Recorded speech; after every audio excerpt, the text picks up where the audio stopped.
Good morning students, class 11th। बेटा कल हमने पढ़ा था 5th चैप्टर भवानी प्रसाद मिश्र। पहले हमने उसका कवि परिचय किया था।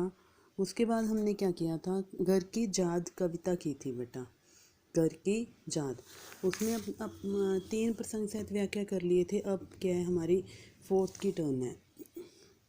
पिताजी जिनको बुढ़ापा एक क्षण भी नहीं व्यापा, जो अभी भी दौड़ जाए, जो अभी भी खिलखिलाए, मौत के आगे न हिचके, शेर के आगे न बिचके, बोल में बादल गरजता, काम में जंजाल रचता।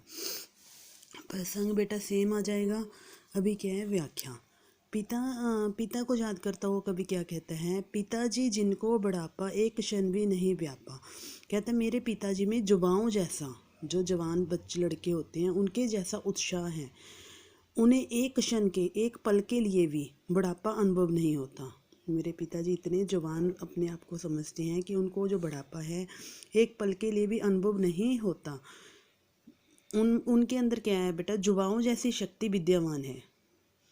उनकी शक्ति और स्मृति की कभी कोई कमी नहीं हुई। उनमें, उनके शरीर में कभी भी शक्ति और स्फूर्ति की कोई कमी नहीं होती। वे बलशाली हैं। वे बलशाली, जो अभी भी दौड़ लगाए, वो बलशाली होने के कारण अभी भी खूब दौड़ लगा सकते हैं। जो जुबकों की तरह खिलखिलाकर हंस सकते हैं। मौत के आगे ना हिचके, कभी उनकी निडरता को साक्षात वर्णन करता हुआ कहता है कि वे मौत के सामने आ जाने पर भी भयभीत नहीं होते। मौत के आगे ना हिचके, वो मौत के, अगर मौत उनके सामने आ जाए वो फिर भी हिचकिचाते नहीं। शेर के आगे भी डरने वाले नहीं, शेर के आगे न बिचके, वो अगर उनके सामने शेर आ जाए फिर भी वो डरेंगे नहीं। बोल में बादल गरजता, काम में जंजाल रचता। उनकी आवाज़ में, जब वो बोलते हैं उनकी आवाज़ में गर्ज के समान पर गंभीरता है। काम में वो इतने गतिशील हैं, काम करने में वे बहुत गतिशील हैं। वो इस तरह इतनी तेज़ी से काम करते हैं कि मार्ग में आने वाले विघ्न उनको पता ही नहीं चलता। वो इतनी तेज़ी से काम करते हैं कि जो उनके मार्ग में प्रॉब्लम्स आती हैं उनके बारे में उनको पता ही नहीं चलता। बेटा इसके बाद इनके कभी इस पहरे के ही क्वेश्चन आंसर हैं जो इस पहरे में से मिलेंगे, हमें इस स्टैंजा से मिलेंगे। बेटा ये क्वेश्चन जरूर करना होता है, हे अवतरण में निहित काव्य सौंदर्य स्पष्ट करो। इनमें कौन सी अलंकार यूज किए गए हैं, कौन से मुहावरे, कौन से रस का लेखक ने यूज किया है।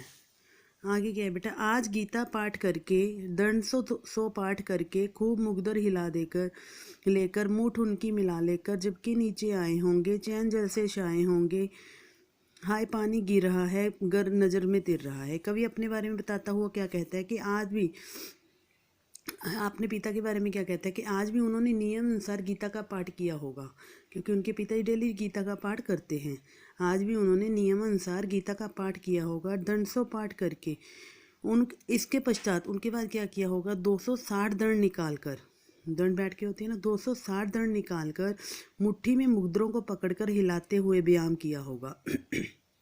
260 दंड निकालकर मुट्ठी में मुद्रों को पकड़कर हिलाते हुए व्यायाम किया होगा। उठून की जबकि नीचे आए होंगे, नैन जल से छाए होंगे।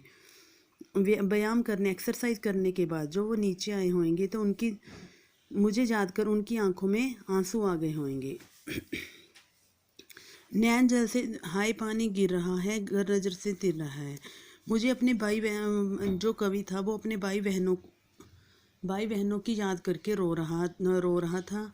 उसको क्या लगता है कि उसके पिता जब व्यायाम करके नीचे आए होंगे तो मुझे, भाई बहनों को मुझे ना पाकर वह रो रहे होंगे।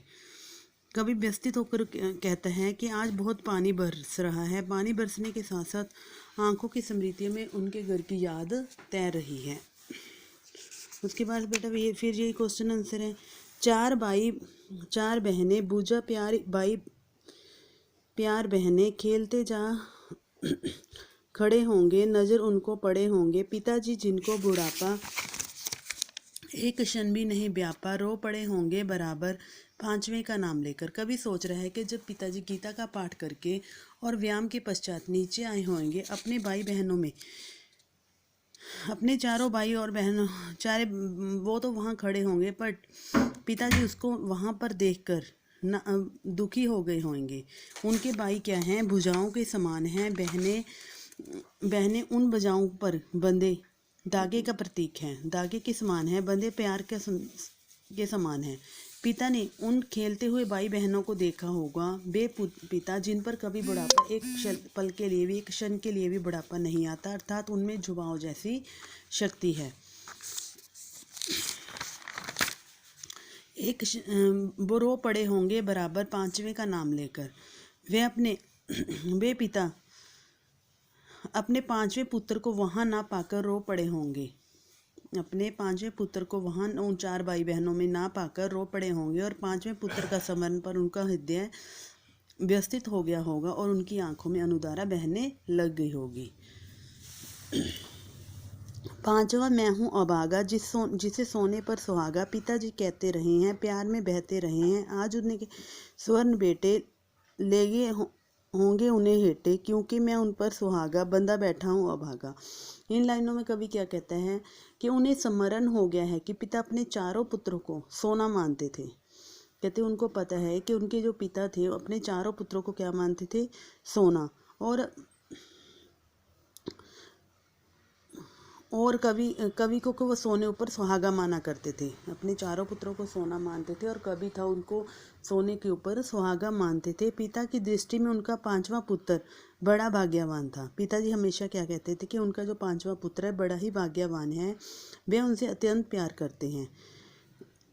पिताजी कहते रहे, प्यार में बहते रहे। आज उनके स्वर्ण बेटे लोग होंगे उन्हें हेटे।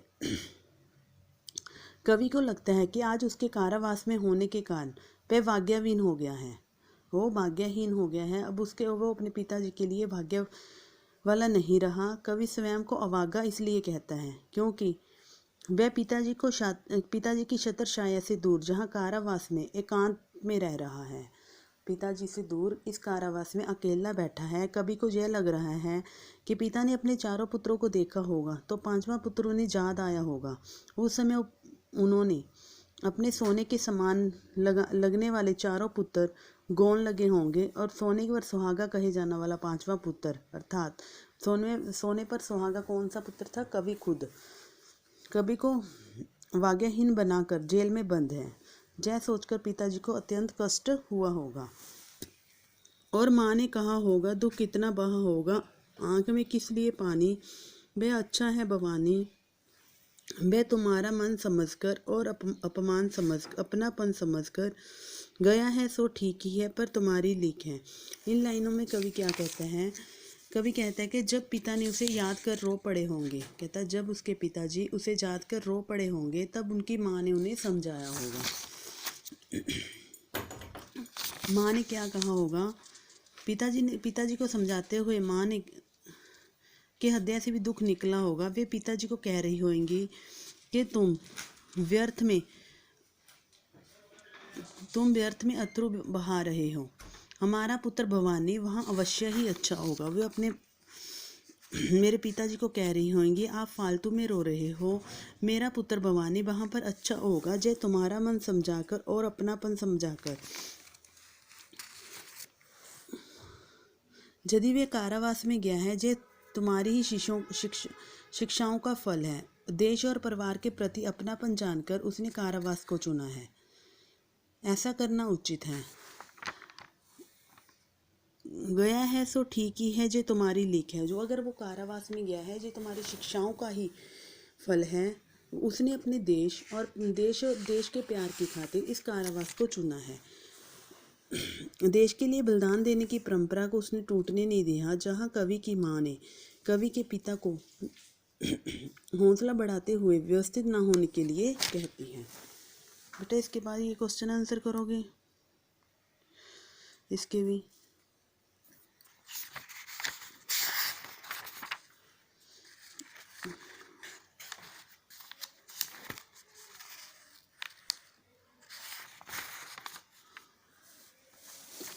बेटा आज के लिए इतना, उसके बाद नेक्स्ट फिर करेंगे हम।